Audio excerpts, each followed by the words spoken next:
Welcome to Chris Tech Rants, and in this video, I'd be doing my very first unboxing. And if you've seen my previous video, you'd know how excited I am. And I don't look it, but I'm very excited. I actually bought myself a video capture device from Lazada the price is 912 pesos. And this will be very important to me since I've mentioned in the previous video, I'm planning to do some tutorials like installation of Windows, stuff like that, and I'd be able to share the screen. And this is actually pretty... Sorry. O diba? Unboxing video tapos hindi ko papakita sa inyo. Anyway, ayan siya. And I'm guessing you'd rather see the device than my face. It actually arrived ng maayos. Maayos yung pagkakarap. Hindi ko na sinama yung unwrapping. Hindi naman to unwrapping video. Unboxing siya. Tapos, yeah, yung bubble wrap niya makapal. Ganyan. Biro lang. Ganito. Tapos, very well covered. Balot siya ng bubble wrap.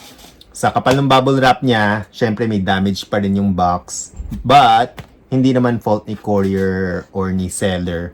Actually, fault ko siya. Lumampas yung scissors ko, na-damage yung box. Ginagawa, kita ba? Ginagawa na ganito. Anyway, effective ba? Anyway, ayan siya, kung kita. Yeah, so maayos naman pagkakarap. Let's proceed now sa actual unboxing. Sana may sound effects, di ba? Astig sana kaso wala. Sorry. Eto. Ang anticlimactic. Ayos lang. Yan siya. Maganda yung, na-appreciate ko yung foam ha. Yung protective foam. May protection siya sa top, sa side, and sa bottom from shock. So that's good. Kudos kay maker. Sino maker nito? Kay 4K. Ito. Lampak. Hindi pa palpak talaga. Anyway, actually, walang name yung ano nito. No, generic lang siya. Generic device lang siya. So, wala siyang, hindi naka-specify who made this device. So, it has the device itself, a manual, and USB cable. Note, wala siyang HDMI port. HDMI cable. So, if you're going to buy this, make sure you have a couple of HDMI cables with you. Hindi na kailangan tong mga to. Let's start with the manual. Manual. Okay. It has interface description and Windows OBS users. More into this software later on. And for Mac OBS users as well. Some Q&As and specifications. So, run through lang natin to. So, okay. Tapos, may pinakita siya dito. Alright. So, na-appreciate ko yung manual niya because informative siya. It's in English. Na-mention ko to dahil may mga ibang manuals na ang laman, iba ng language, hindi natin maintindihan. Tapos, yung yung content lang niya is yung picture lang ng device and yung included items. Tapos, wala na. Yun lang. So, maayos yung manual. And as for the device itself, again, wala siyang manufacturer. 4K USB 3.0, HD video capture. And front panel, USB 3.0, mic in and audio out. So, as mentioned, may nabasa ako kanina sa manual. It seems yung sa back panel niya, it seems yung HDMI niya has an audio line. So, HDMI in is yung kung ano yung display na ika-capture mo. So, in my case, computer ko yon. If you have an HDMI port for your mobile phones, plug nyo siya dito, yun yung i-record niya. HDMI out, this will run or be connected to your actual display. In my case, my monitor. O kung sa iba dyan, pwede sa TV.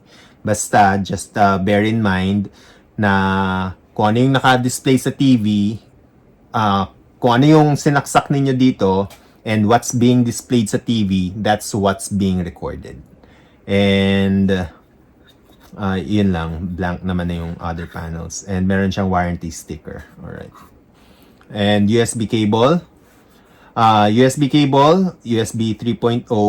Ito naman is to be connected sa computer who will be doing the recording. Yung sa OBS software nga.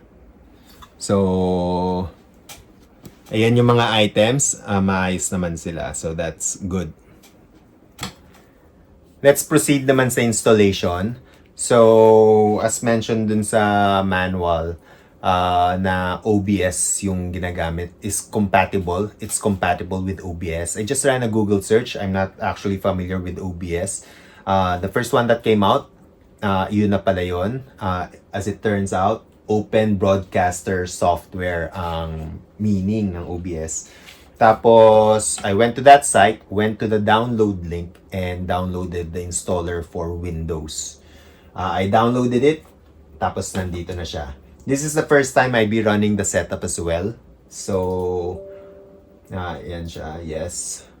And welcome to OBS, next. And, license, yung, niya, anong tawag dito? Anyway, ito, teka lang, babasahin ko kasi important to. Joke lang. Next. And, saan mo siya i-install? Ako, since maliit lang naman to, I'm fine kung sa C ko na siya i-install. Yung sa default niya. And it's running. I hope it doesn't take long. Hindi. Launch OBS Studio. Yes. And optimize. What's this? User information. Specify what you want to use the program for. Optimize for streaming. I won't be streaming anytime soon. Optimize just for recording. I will not be streaming. Okay, well, I will just use it for my tutorials nga, di ba? So, for now, recording lang ako. But I'm pretty sure na nababago to sa settings within the software. And next, video settings. Specify the video settings you would like to use.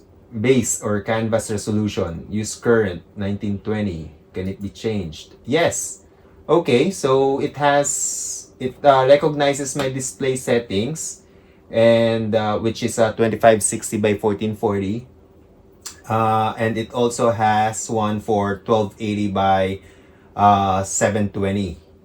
Weird. It did say here 4K, pero wala siyang 4K. So, hanggang 1080 lang siya. Or 1920 or 2K, 2560, 1440. And I'll use 1440 na, since that's what I'm using, and I'm looking forward na I'm able to make videos for 1440 displays as well. So I chose that, and yung FPS naman either 60 or 30, yun na lang rin ang pinili ko. And summary ng settings niya. Apply settings. Okay. Okay, I think it's done. And I think it's just waiting for the device. Oh, and by the way, so far so good. Kasi kakasaksak ko lang ng device. Ito, nakasaksak nga sa device. Yung device nakasaksak dito, and it's displaying. So that's a good indicator. Okay, again, let's start recording. Black pa siya. Source. This is my primary display. I'll select a source. Add audio input. No. Browser display capture. Well, I want to capture this laptop's display. Create new. Okay. No. Mini-mirror niya yung primary ko eh. Display 1. It's not in the option. Cancel. This is the wrong one. Dinilit ko. And I'll try to look for another source. Image. Video capture device is here. Obviously. So, yung video capture device dapat yung source. Unless I'm mistaken. It's not. So, it's correct. Yun siya. And device is the USB 3. Deactivate, configure video, crossbar, type of resolution, yeah. Okay. Wala naman na siyang, meron pa sa baba. Capture audio only, no. Use custom audio device. No, I don't have any custom device. Yan na yung ika-capture natin. Okay. Yan, okay. Tapos, let's start recording. I'll open YouTube dito. Tube. Take note. YouTube. Siyempre, ano pa ba? Chris Tech Rants, di ba? Chris Tech Rants. Nice. It's here. Okay. Wala tong sound kasi nakasaksak nga yung HDMI and doon yung output ng sound ko. Hopefully it works. And it's not being displayed. Ida-drag ko lang siya. Okay. Let's start recording. Boom. It's recording. Can you consider this piracy? Ako naman yan no? So, hindi siguro. And stop. Tapos stop. And let's play. Pause ko muna para hindi tayo ma-confuse. Yan. Wala siya. So let's find out kung saan siya sinesave. Output. Ecris videos. Ecris videos. Ecris videos. Ecris videos. Yun, to. So basic. Wala siyang sound. Nakamute yata ako.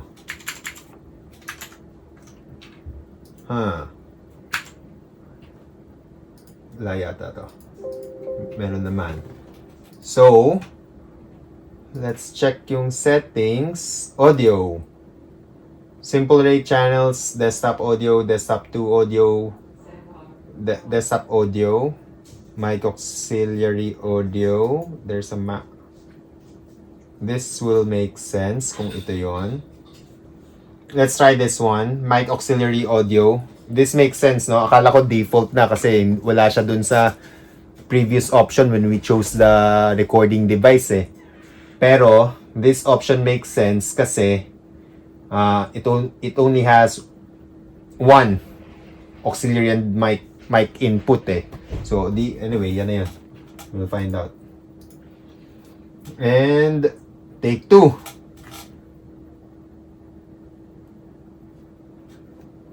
Start recording. Mali. Start streaming. Start recording. Okay. Ayun. So, yung mic aux natin, yung auxiliary and mic natin, nagsa-spike na. So, indicator na may sound.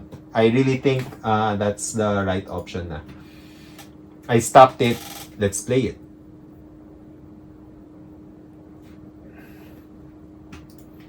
Nandito na siya. I think it's this one.